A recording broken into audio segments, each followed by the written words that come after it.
আর কয়েকটা দিনই বাকি, জামাই ষষ্ঠী তো চলেই এলো।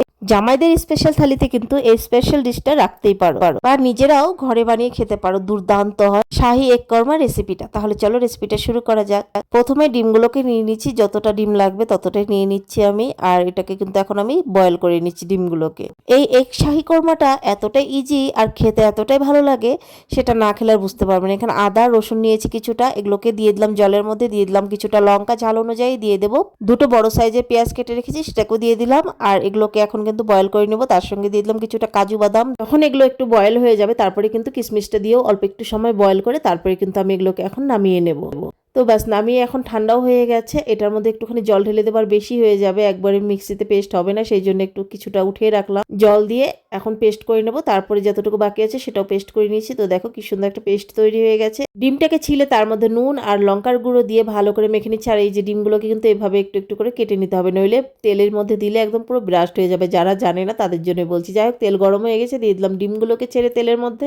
আর এখন ডিমগুলোকে আমি একটু লাল করেই ভাজবো, কারণ ডিমগুলো লাল করে ভাজলে যেটা খেতেও ভালো লাগে, আবার দেখতেও ভালো লাগে। আর আমার সত্যি ডিমগুলো ভাজলে কিন্তু খেতে বেশি টেস্টি লাগে। তো ডিমগুলো লাল লাল করে ভাজা হয়ে গেছে, এখন আমি ডিমগুলোকে তুলে নেব। এত ইজি রেসিপি, মানে কি বলবো, তোমরা কিন্তু অবশ্যই বাড়িতে ট্রাই করো। তেলের মধ্যে দিয়ে দিলাম এলাচ, দারচিনি, একটু নাড়িয়ে চাড়িয়ে দিয়ে দিলাম কিন্তু যে পেস্টটা করে রেখেছিলাম সেই পেস্টটাকে এখন একটুখানি নাড়াচাড়া করে নেব। তারপর এটার মধ্যে যা যা মশলা দেওয়ার দরকার সেটা আমি দিয়ে দেবো একে একে। নুন পরিমাণ মতো দিয়ে দেবো, লঙ্কার গুঁড়ো পরিমাণ মতো, এটার মধ্যে কোনো রকম হলুদ গুঁড়ো দেবো না।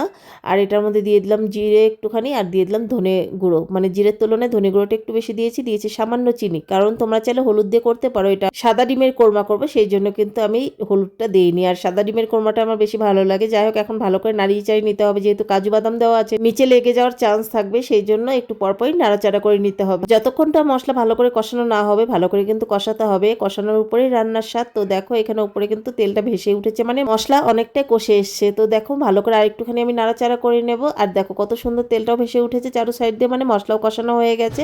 এখন একটুখানি নাড়াচাড়া করে এটার মধ্যে দিয়ে দেবো আমি দুধ। আমি দুধ দিয়েই বানাবো গ্রেভিটা। তোমরা চাইলে দুধ জল দুটো মিক্সড করে বানাতে পারো, আমি শুধু দুধ দিয়েই কিন্তু বানাচ্ছি। তো একটু বলক উঠে গেছে, তারপরে কিন্তু ভাজা ডিমগুলোকে এখন আমি দিয়ে দেবো। আর ডিমগুলো দেওয়ার পর ভালো করে বলক উঠে নিতে হবে, যাতে ডিমের ভিতরেও মশলাটা ঢুকে যায়। সেই কারণে আমি একটু ঢাকাও দিয়ে দিলাম। আর ঢাকা দিয়ে বলক উঠে গেছে ভালোভাবে। তো দেখো এখন নাড়িয়ে নিচ্ছি। তোমরা যে যেরকম গ্রেভি রাখতে চাও সেরকম রাখতে পারো, যেহেতু আমি ডাল করিনি সেই জন্য একটু গ্রেভিটা আমি রাখলাম। আর তোমরা চাইলে একটু শুকিয়ে নিতে পারো। লাস্টে দিয়ে দিলাম ঘি 1 চামচ, দিয়ে দেবো 3-4 ফোঁটা কেওড়া জল। আর তারপর কিন্তু দিয়ে দেবো কয়েকটা চিরা কাঁচা লঙ্কা। তারপর দিয়ে দেবো নিজের হাতে বানানো গরম মশলার গুঁড়ো। ব্যাস হয়ে গেল। আর এত সুস্বাদু রেসিপি, আবার তার মধ্যে এতটাই সহজ রেসিপি। ডিমের এই শাহী কোরমাটা একদম চটজলদি হয়ে যায়। গ্যাসটা বন্ধ করে কিন্তু এখন ঢাকা দিয়ে কিছুক্ষণের জন্য রেখে দিয়েছি। তারপর ঢাকনাটা আমি তুলে নিলাম। বললাম তো তোমরা চাইলে গ্রেভিটা আরেকটু শুকনা করতে পারো, কিন্তু আমার কাছে এটাই পারফেক্ট ছিল, তাই আমি এই গ্রেভিটাই রেখেছি। জামাই ষষ্ঠীর স্পেশাল থালিতে কিন্তু আর একটা জিনিস অ্যাড হয়ে গেল, ডিমের শাহী কোরমা।